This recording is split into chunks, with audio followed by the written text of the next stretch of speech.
What's poppin', y'all? We finally got some updates from the Cutter, Scott Mescudi, Kid Cudi, the wizard himself, on why he got up on that stand pointing the finger at y'all's boy, Kid Cudi. Your mans. I'm looking at you, not me. Not me. So first off, they asked him, they were like, because he testified. Now I'm not gonna lie, he was one of the flyest rats ever. I don't know what fit Gunna had on, and whatever that BBL bandit was, or whatever that BBL lady was that picked him up, that was a gross BBL. Not gonna lie, it was like as if like the mom from Dexter's Laboratory had gotten her thigh fat sucked out. Like that's how bad it was. But we're not gonna go there. So Kid Cudi talked about how he ended up there, and then he was on the Call Her Daddy podcast. So he's doing, you're probably like, what the hell, what's he doing on there? Well, he's doing a book tour. He wrote a memoir, or he co-wrote a memoir, and that's out. And he also dropped an album, or is dropping an album. No, he dropped a track list for the album free. The album's gonna come out soon. Y'all know, regardless of what I said, or what I will say, and what I have said about Kid Cudi, that's still one of my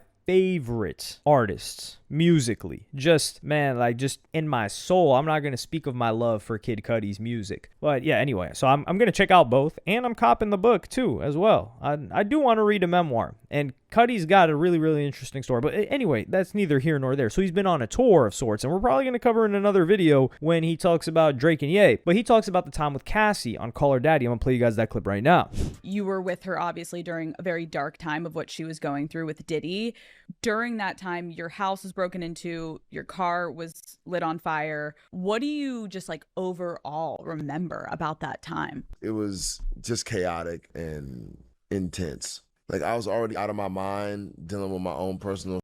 So I was really just like, I was willing to walk into the fire. And I just, over the years, I just thought about it as like some wild shit happened in my rock and roll life. You know what I'm saying? So here he's like, yeah, you know, that was like a chaotic time in my rock and roll life. It does seem like fond memories now looking back at it. You're like, yo, my car got lit on fire. Like these are the stories that you tell your kids. It's just fly stuff. Now, the part where he's like, yeah, you know, and then I went and told on the guy that lit the car on fire, that's a different story. So he explains why he went there, and he said that he didn't want to go. So I'm going to play you guys that clip right now.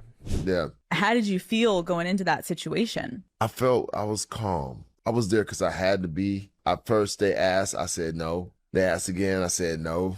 Then I got subpoenaed. But I hated every minute of it. I did not want to do it. But then I thought about, I'm here to support Cassie. Cassie is my friend. I've always just wanted to see her thrive and do well and be happy, you know, because I know she was living a nightmare. And I just was there to support her. That's what kind of gave me peace with it when I sat down in that chair. Now, I don't want to hear nothing about this. Yeah, you know, I didn't want to go the first time or the second time, but then I got subpoenaed. Man, this rat bastard talking about he got subpoenaed, so he went. Man, Gina got subpoenaed and she didn't go. And not only that, you only got your car lit on fire. You know, a little car on fire. Come on, it was just a Porsche 911. It wasn't, what was that car that all of y'all love? Was it the GS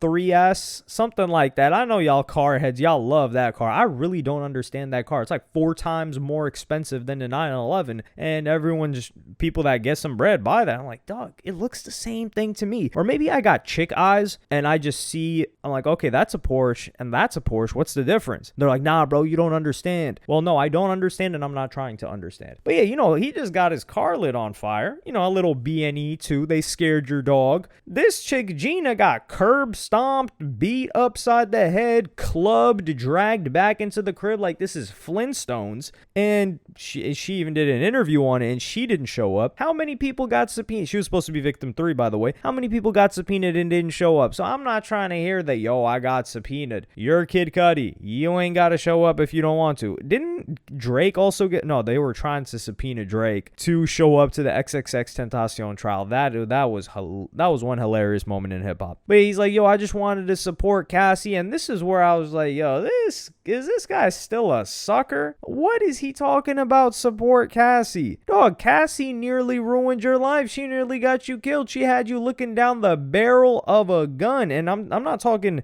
physically. I'm talking spiritually and figuratively. The barrel of a gun is Diddy. I was looking at, she was like, yeah, and then the way that in his testimony, the way that Cudi described this entire interaction, from the car being lit on fire to his house the house door being open to meeting up with Diddy in person, this guy was writing a screenplay for an episode of a villain. Like, I could just imagine floor to ceiling windows in LA at the hotel. He walks in, Diddy's got a suit on. He's looking directly out into down Sunset Boulevard or Wilshire Boulevard, whichever one it is. He's looking into the hills. It's nighttime, so you've got all these flashing lights out there. It's dark. Maybe it's at Soho House. Was it at Soho House that they met? Not sure. Anyway, and then he just turns around. He's got his hands behind his back, of course, and then he just turns around and looks at you like the sucker that you are, and he's like, man, let's just fix this situation. And this is the thing. He's like, yo, Cassie was living hell. Dog, it seemed like Cassie was living hell when Diddy left her. That's when she was really living hell. She was living with that broke dude that couldn't do anything. And then she went back to her mama's crib. Imagine going from, we're not talking Diddy. Imagine going from 5-star hotels and private flights since you were 19 to your mama's crib with the man that you're with. Now, I can't imagine the man part. I can't even imagine the private jet part either. I've never even seen myself on a private jet, actually. Huh. Maybe I need to dream bigger, right? Like, you can't get inside something that you've never thought of. So, I will visualize myself in a private jet after I finish recording this. So with Cudi, he's talking about he's trying to save Cassie. What are you talking about? That's your friend? And let's be honest, what we all believe is that Cassie let open the back door. She was still talking to Diddy, and she was playing Kid Cudi. So Kid Cudi got played by her because she only used him in an attempt to get Diddy jealous, hoping that Diddy would invest more time in her. And then now he's like, yo, I want to go there and support her. The only thing I would be wanting to support is her downfall. And it's not even like Kid Cudi would be supporting her and this is supporting her at your detriment. And maybe this is a habit of Kid Cudi. Maybe he's Mr. Save-A-Thought. Like, he just has to save them, even if it harms himself. Like, he was into not actually harming himself, but not physically harming himself, but ingesting a lot of poison into his body via many other. There are rumors that he was hitting that needle. I don't know about that. I don't think he was flicking the top of that needle, making sure there was no bubbles in it. I don't think he was doing all that. Now, I don't know. Yo, imagine a studio session with the hot spoon and the needle, and you've got Cudi and Demi Lovato. I think a hit would come out of that. I'm not playing around. I mess with Demi Lovato. That Heart Attack track, whatever that era was, I think that was 2014. Yo, Demi was on a roll. If she was on the Heron during that, sheesh. Kevin Gates knows what he's talking about then. If she was really on that at that point in time, she was dropping hit after hit. But with Cassie, man, Cassie didn't deserve any support from Kid Cudi. He should justifiably hate Cassie. Yet Kid Cudi got into it and he hates Ye for doing far less. But that's a topic for another video. But let me know what y'all think about this in the comments, man.